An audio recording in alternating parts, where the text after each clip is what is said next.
నమస్కారం. ఘంటారావానికి స్వాగతం. ముందుగా ప్రధానాంశాలు. ఉగ్రవాదంపై పోరే ప్రధాన ఎజెండా కావాలి. ఏకతాటిపైకి రావాలని G20 బ్రిక్స్ సమావేశాల్లో ప్రధాని పిలుపు.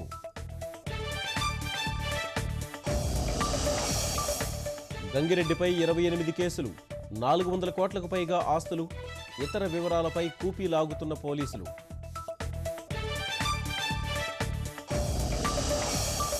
ఖనిజ వ్యాపారం కోసమే మారిషస్ వెళ్లారు. ఎర్రచందనం కేసులో అరెస్టు చేసి ఉంటారని గంగిరెడ్డి వ్యాఖ్య.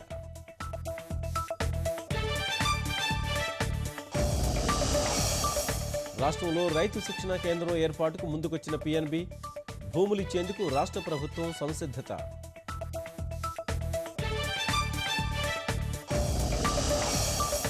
అభివృద్ధి చెందిన రాష్ట్రాలు ప్రత్యేక హోదా కోరుతున్నాయి. చట్టంలో పొందుపర్చి ఉంటే ఏపీకి సమస్య ఉండేది కాదన్న వెంకయ్య.